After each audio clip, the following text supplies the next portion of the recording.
The other thing that a lot of people don't understand is that codified slave laws did not exist in any of the 13 colonies, or what would become the 13 colonies, in 1619. Okay, codified slave laws didn't exist then.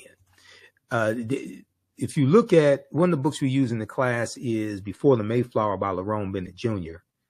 And I think I have it in this presentation here, the page 40 from the 6th edition of Before the Mayflower. In the class, I'll show you. I'm going to zoom in. I'll go through this again. I'm going to zoom in on this. Okay, so you should be able to see this better. Sorry about that. Okay, so this is from page 40 of Before the Mayflower by Lerone Bennett Jr., 6th edition. Okay.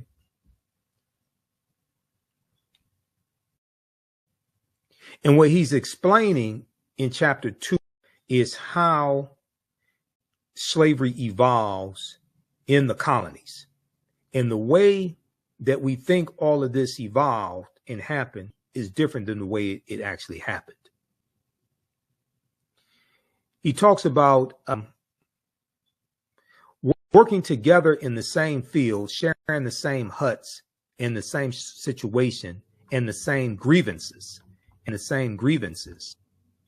The first Black and white Americans, aristocrats, accepted. The first Black and white Americans, aristocrats, accepted, developed strong bonds of sympathy and mutuality. They ran away together, played together, and revolted together. They revolted together. That's Bacon's Rebellion, for instance, in 1676 in the colony of Virginia. They mated and married, siring a sizable mixed population. In the process, the Black and white servants, the majority of the colonial population, created a racial wonderland that seemed somehow un-American in its lack of obsession about race and color. There was, to be sure, prejudice then, but it was largely English class prejudice, which was distributed without regard to race, creed, or color. There were also, without regard to race, creed, or color.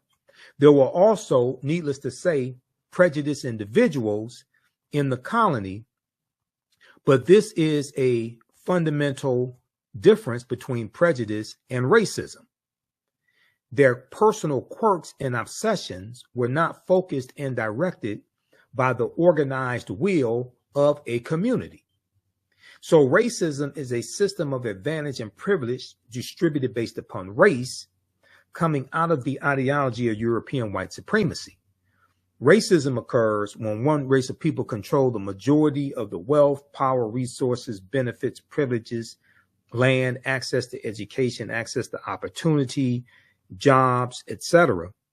And they use that to marginalize, subordinate, and do harm to another race of people by encoding that into the laws, into the legal systems, etc. This is racism. Racism is a system of advantage and privilege distributed based upon race. That's different than prejudice. That's different than somebody having a predisposition to people based upon race, creed, or color, or not liking people, or bigotry, not liking people because of their race or ethnicity or something like that. Racism is a power structure. Racism is encoded into the laws and policies. Okay, so let's go back to this page 40 of Before the Mayflower. Their personal quirks and obsessions were not focused and directed by the organized will of a community. The basic division at that juncture was between servants and free people. The basic division at that juncture was between servants and free people, and there were whites and blacks on both sides of the line of servants and free people. Of all the improbable aspects of this situation, the oddest to many blacks and whites is that white people did not seem to know that they were white. It appears from surviving evidence that the first white colonists had no conception of themselves as white people. The legal documents identified whites as Englishmen and or Christians. Englishmen and or Christians. The word white, with this burden of arrogance and biological pride, developed late in the century, late in the 17th century, late in the 1600s, as a direct result of slavery and the organized debasement of blacks. So this is going to be after Bacon's Rebellion of 1676. The same point can be made from the other side of the line. For a long time in colonial America, there was no legal name to focus white anxiety. The first blacks were called Blackamoors, Moors, Negers, and Negars, N-E-G-E-R-S, Negers, and Negars, N-E-G-A-R-S, okay? Blackamoors and Moors, M-O-O-R-S. The word negro, a Spanish and Portuguese term for black, did not come into general use in Virginia until the latter part of the century, latter part of the 17th century, the 1600s. Okay. All right. So read this. This is from page 40, Before the Mayflower, 6th edition by Lerone Bennett Jr. Okay. So what he's talking about, then you have the Virginia Slave Codes of 1705, right? Virginia Slave Codes of 1705, in section 4 of the Virginia Slave Codes, makes a distinction between Moors and Negroes. The Virginia Slave Codes of 1705. When we look quickly here at Bacon's Rebellion, there's a good article from the History Channel on this. And it deals with, and I've talked about this in my classes as well, it deals with them burning down the town of Jamestown, Virginia.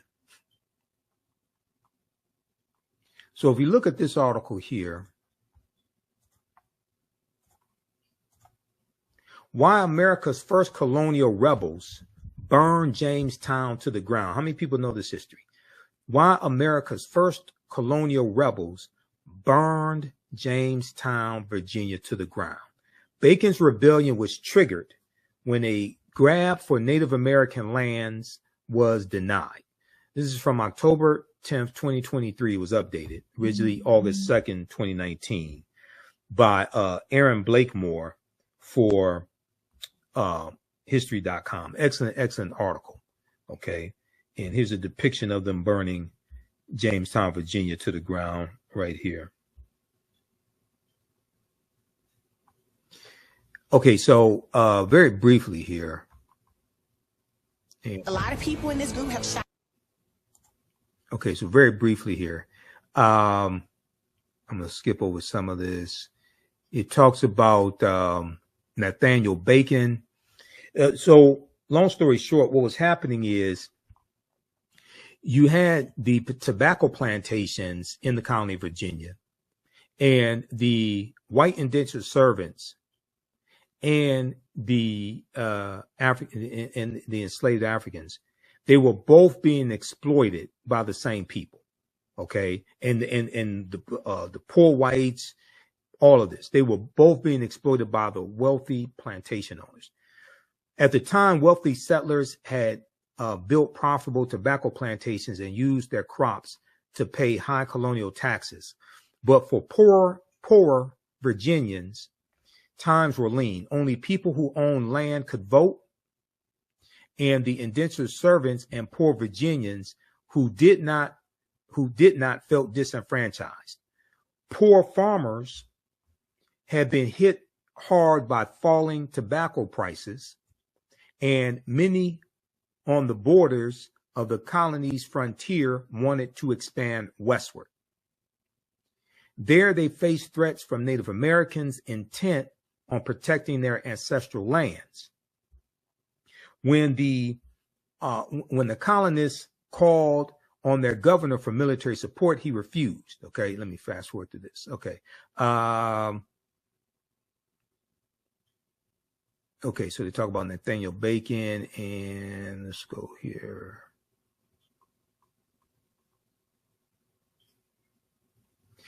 Bacon declared a rebel by Virginia governor.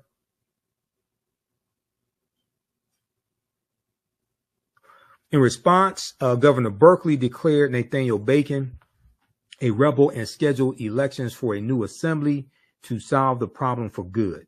But Bacon was immediately elected to that legislative body, and when he headed to Jamestown, Virginia, to begin his tenure there, he was met with a chilly welcome. Okay, so Bacon gathered his troops. A few weeks later, he marched toward Jamestown, Virginia, with 500 supporters, the rebels, and another demand to lead the colony into war against Native Americans. As Nathaniel Bacon's men stood off with Governor Berkeley's men, the governor opened his shirt and showed Bacon his bare chest. Quote, "Here, shoot me," yelled Governor Berkeley, daring Nathaniel Bacon to shoot. Instead, let me see, what the hell, where did that go? Okay, instead, Nathaniel Bacon retreated, traveling throughout Virginia, recruiting other disgruntled rebels. Let's see here. Okay. In response, Nathaniel Bacon and his men rushed into Jamestown, Virginia, burning and pillaging as they went. On the night of September 19th, they torched the entire town, burning it to the ground. This is the entire town of Jamestown, Virginia. On the night of September 19th, they torched the entire town, burning it to the ground. As the embattled governor fled, Nathaniel Bacon's supporters terrorized what remained of the town and the governor's supporters. Okay. Now, I don't know if this was the inspiration for the song, the roof is on fire. We don't need no water. You know, you remember that song? I don't know if Bacon's rebellion and them burning down the town of Jamestown, Virginia was the inspiration for that. Maybe it was. I don't know. Okay. But what's going to happen is this is going to cause a drastic shift in the history that we still feel today. How Bacon's rebellion planted the seeds of race-based slavery. In the aftermath of the rebellion, white planters reacted with alarm to the anger they had seen among the Black Virginians who had joined Bacon's rebellion, because they realized the white indentured servants, poor whites, enslaved African Americans, free African Americans, they all realized that they were being oppressed by the same people, the wealthy elite there in Virginia, the tobacco plantation owners. They realized they had a common enemy, and they all united against their common enemy. Quote, the planters had not been able to control this rowdy labor force of servants and slaves, end quote, historian Ira Berlin told PBS.org, Public Broadcasting System. But soon after Bacon's rebellion, they increasingly distinguished between people of African descent and people of European descent. They enact laws which say that people of African descent are hereditary slaves. So it's going to be after Bacon's rebellion that they're going to institute what we call chattel slavery, in that you are enslaved for perpetuity.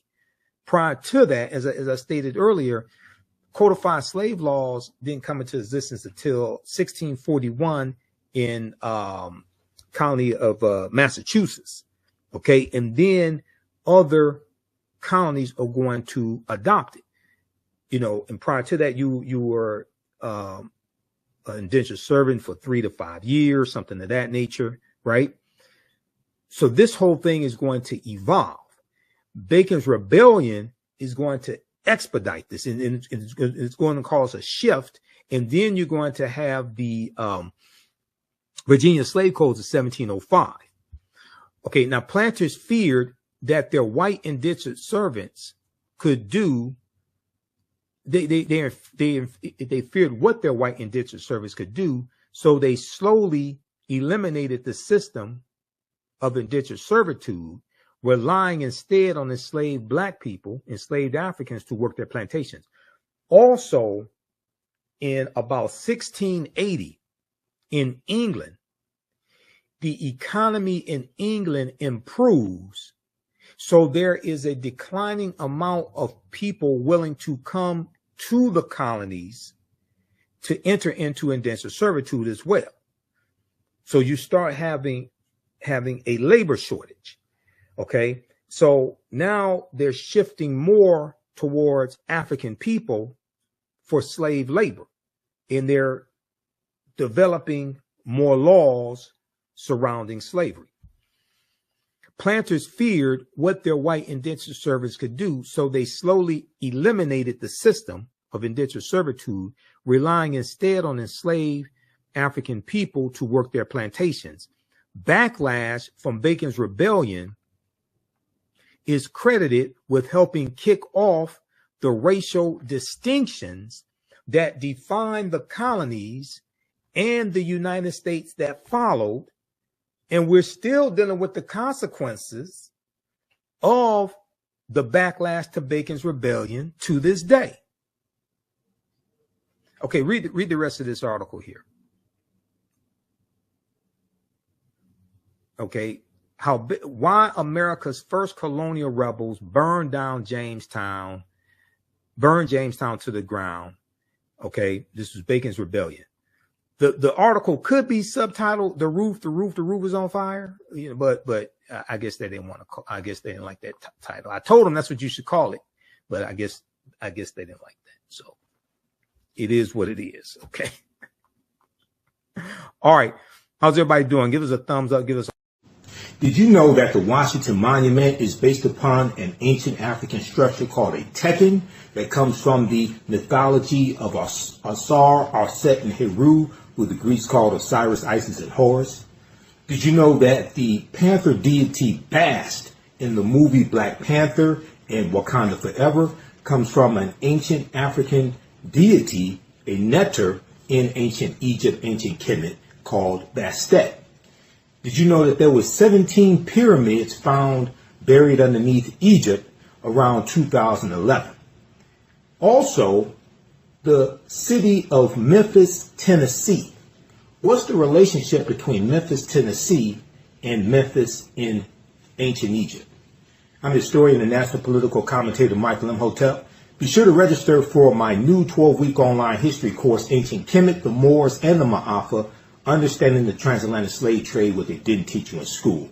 Kemet is one of the original names for Egypt. We deal with thousands of years of history and what leads up to the transatlantic slave trade taking place. Did you know that the word Wakanda is a real word? We find it in the Key Congo language, which is a Bantu language, but we also find it in the Omaha Ponca and Sioux Indian Native American languages. My class starts up Saturday, March 1st, 2025, 4 p.m. Eastern Standard Time. This is a 12-week online history course. We do the sessions live. All the sessions are archived and recorded. We deal with thousands of years of history and what leads up to the transatlantic slave trade taking place. When we talk about the transatlantic slave trade, we can't start our studying of the history in 1619, in Hampton, Virginia, or in Jamestown. We can't start in 1441 with the transatlantic slave trade starting with the Portuguese. We have to deal with thousands of years of history that leads up to the transatlantic slave trade taking place. We'll deal with the 800-year occupation of Europe by the Africans known as the Moors, who take the teachings from the Nile Valley region of Africa into Europe, and this is what brings Europe out of the Dark Ages. We'll talk about ancient African empires, whether we deal with ancient Nubia, whether we deal with Kush, Kemet, Mali, Songhai, Ghana. This is a 12-week online history course. We deal with 80 to 100 articles. There are 200 slides that I show you in the class. There are video clips.